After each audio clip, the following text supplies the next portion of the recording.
やっほやっほ、イヤホン買ってるかい？ふぐみかんのイヤホンレビューの時間だよ。今回紹介するのは、中華スマホの大定番、シャオミから、シャオミリドミバッツ3プロ。そう、知らない間に、とりあえず安くて安牌掴んどきたいならこれ掴んどけ、のリドミバッツに、プロ版が登場してたんだ。詳しく見ていこう。まずは、説明は不要かもしれないけど、シャオミについて。シャオミは、中国の大手スマートフォンメーカーにして、総合家電メーカーに飛躍した、スマート家電の大手、といったポジションだな。デザイン、価格、取り回しに優れた商品を多く展開していて、日本ではもちろん、安価で高品質なスマートフォンが有名。そのシャオミのオーディオは、上級ラインはワンモア。ミドルレンジにシャオミの名前が付き、このリドミのブランドは、低価格で求めやすい商品についている。特に、リドミで有名なものは、完全無線イヤホンのリドミバッツシリーズ、AAC と SBC のみの対応ながら、わかりやすく気持ちよいクリスプで空間の広がりを感じるサウンドで、低価格ながら侮れない音色を持つ、定番低価格完全無線イヤホンだ。で、このプロバージョンは何が違うかというと、大体全部違う。プロというか完全に新世代のイヤホンだし、3000円以下で買える激安イヤホンだったリドミから、7000円スタートのイヤホンになったことで、外装もより品質が高くなり、また形状や操作感も大きく変わった。特に、最大の違いは、本機がノイズキャンセルに対応したこと。このノイズキャンセルの操作周りも、他メーカーと違って扱いやすく、シャオミだなぁ、という感じがする。もちろん、リドミバッツ無印の傾向を引き継ぎつつ、音質の方もさらにアップグレードしているぞ。外装から見ていこうか。リドミバッツ無印シリーズは、いかにもプラスチックな感じの無塗装ブラック黒豆イヤホンだったんだけど、一見、フェイスプレートのデザインはリドミバッツと同じと見せかけて、このプロ、全然耳に収まる部分の形状が違う。リドミバッツも、とにかく軽く、装着感の違和感が小さなイヤホンではあったんだけど、本機はより形状が改善されていて、ぴったり耳にフィットするようになってるぞ。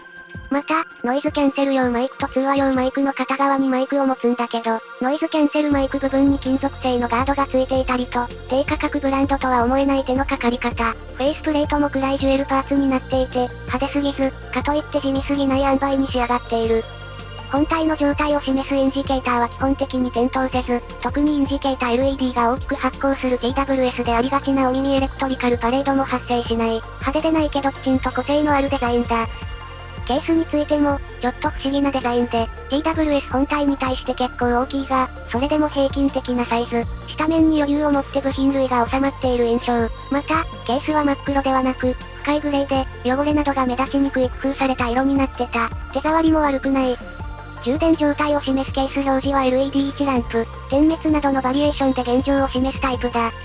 ただ、ケースに深さがあるんだけど、残念ながら通常タイプのイヤピは使うことができなかった。標準で付属するイヤーピースか、背の低い TWS 用のものを使おう。通話品質についても期待できそう。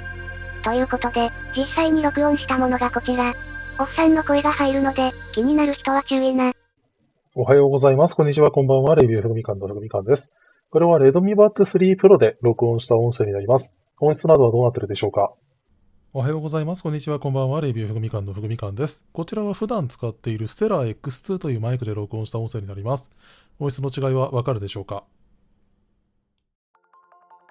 どうだったかな？リドミバッツ3プロで録音した音声は補正が効いていて、自然ではないけど、騒がしいところとかで通話するのに向いてそうだ。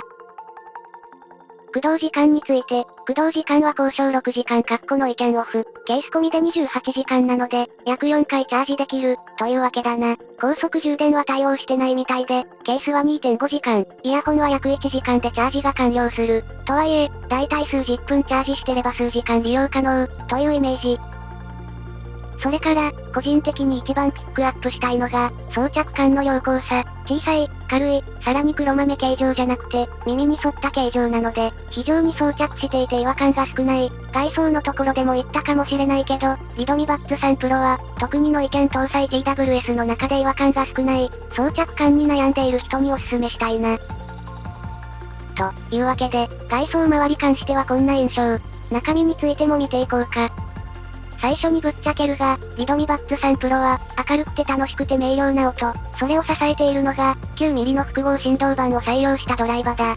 この9ミリという数字からも、リドミバッツさんとは別物であることがわかる。無印バッツ系は6ミリの振動板なんだ。なので、派手で明るくて楽しい音なんだけど、サブベース周りがあんまり強くない。振動板はでかければでかいほど、深い低音を表現するのに有利なので、リドミバッツさんプロは、クリスプな高音域に加えて、リドミバッツさんが持っていなかった、深い低音域も確保している、というわけ。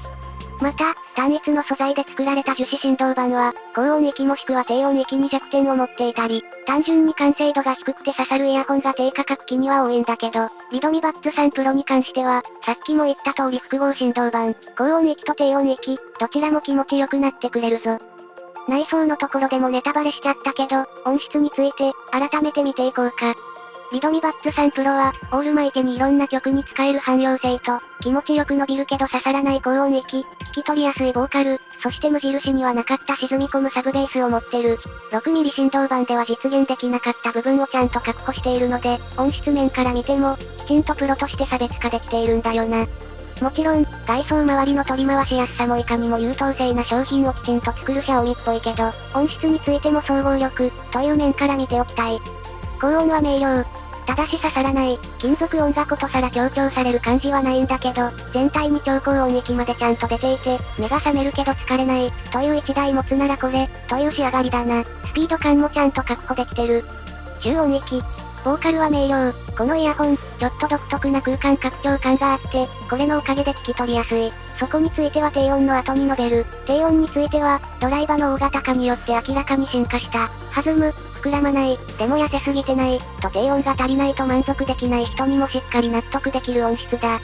で、この低音とボーカル部分、なんか妙に広い空間を感じるなり方、ちょっと空間拡張エフェクトをかけているような印象なんだが、角すぎないので慣れちゃえば問題なし。ここは、あえてこういうチューニングにしてるんだと思うな。なので、自然、とはちょっと違うんだけど、派手、ノリノリ、これはこれでよし、という感想にまとまった。と、音質についてはこんな感じ。いつもならまとめに行くんだけど、操作周りの明瞭さについても触れておこうか。このイヤホン、タッチセンサによる操作でセンサーの感度も問題なし。ただ、操作周りがシンプルかつ割り切ったものになっている。できるのは、再生、停止がダブルタップ。それから、曲送り、曲戻しがそれぞれ右、左をトリプルタップ。そして、ノイキャンオンと、外音取り込みモードが左右どちらかのイヤホンを長押しだ。音量操作などはできないので、そこが気になる人はちょっと注意。でも、タップ操作って、あんまり数が多いと誤操作やら操作忘れたりやら、アンビエントの後に近いノイキャンオフを挟んだりやらで、結局地味にストレスが溜まる場合があるんだよな。重要な操作系をまとめてくれたのは個人的にはむしろプラスポイントだ。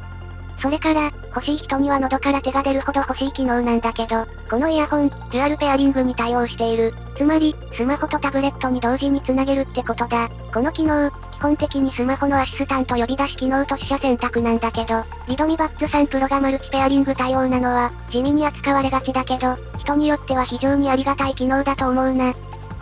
それと、本機は AAC までの対応なんだけど、SBC と AAC に最適化されたチューニングになっているので、ぶっちゃけこれで不満はない。不満が出るとすれば、ハイレゾの音源を持ち歩いている人になると思うけど、普通にストリーミングを聞くのに非常に有能ななり方をしてくれるので、個人的にはあんまり気にならないぞ。チェーンも SBC 接続の中では小さいように感じた。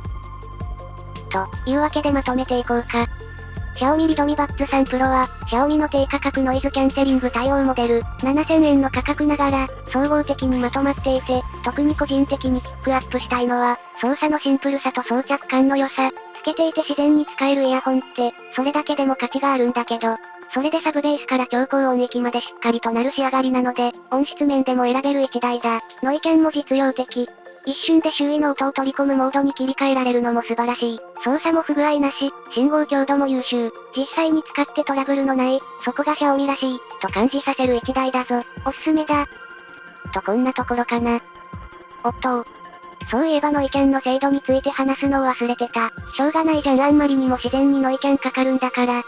スペック上、35ドブと平均的な感じなんだけど、しっかりと聞いてくれて、なおかつホワイトノイズが小さい。また、驚いたのがアンビエントモードでもホワイトノイズが少なく、自然に周辺の音が聞こえるところだな。無理やり無音、というよりは、自然に静かになる、というイメージが近いノイキャンだった。というわけで改めてノイキャン含めて使っていて存在を感じさせない、実用性がとにかく高まる一台だ。おすすめだぞ。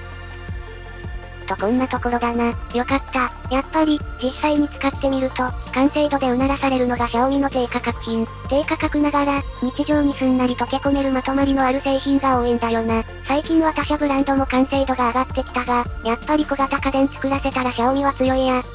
といった感じで今回はここまで。また明日のお楽しみ。